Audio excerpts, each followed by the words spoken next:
public mwenna muwulire wenajja mpuuga ne muwozo okukyala emmengo nga 14 ku lwokuna lwa leero wenzije kino kyengenda okwogera ku president Kyagulanyi Ssentamu olukiiko olwabadde ne Museveni lwamaliriza nga lugenda kuddamu naye nga bino bye bateesaako era bye bagenda okuimplementinga okusinziira ku reports Museveni zayina eziri ku alaali ebyokwewamba byonna bamaze dde okubyaseesinga ebyokulondera mu palamenti bamaze to assess okubibalirira n'okubyekenneenya n'ebyakalulu 2026 tuddeyo mu kalulu nga bulijjo bamaze okukola assessment oluvannyuma lw'okulaba ebituufu byonna byenna kuba Museveni alina amakuba aga eryo lyagamba eryakalulu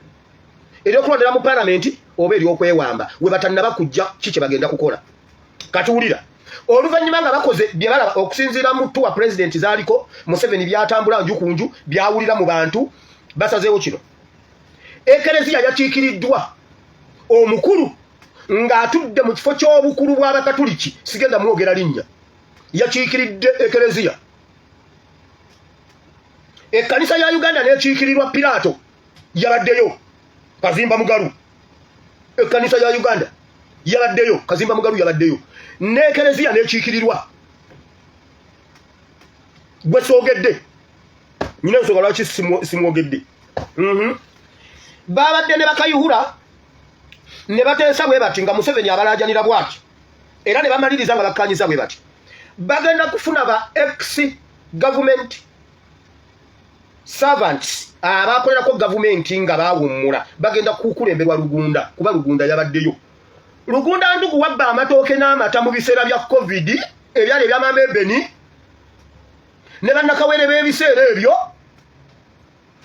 Lugunda ekereziya ekkanisa Buganda bagenda kufunayo abantu okuva mu Buganda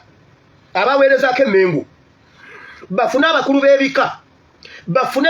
be bayise ba senior citizens mu Uganda bafune credible people from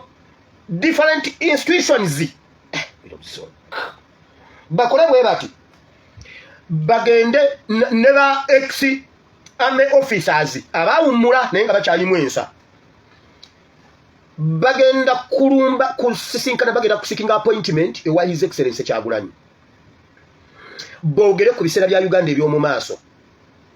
nga Museveni abakakasizza okusinziira ku kiriwo ne byafuna munda mu ggwanga ne bweru w'eggwanga agenda ali willing bakanye ne president bakanye ekintu kino Museveni ali willing okuhanding over power mu peaceful elections 2026 naye His Excellency Kyagulanyi asooke awe assurance bino wammanga byaliwo ebyasoba naye bwakwasibwa obuyinza tavunaana Museveni byonna byakoze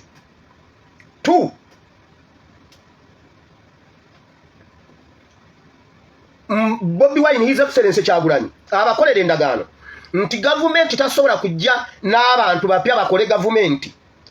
abaswalinge nti ajja kukola gavumenti ey'ekipooli ng'erimu ababadde mu ya Museveni naye ateekemu ababe Museveni alyoka akkirize balere demokrasi mbubalage His Excellency Kyagulanyi akwata obuyinza ng'eggwanga terigenze mu katyabaga kubanga senga agaana bonna basobola obbifiirwa byonna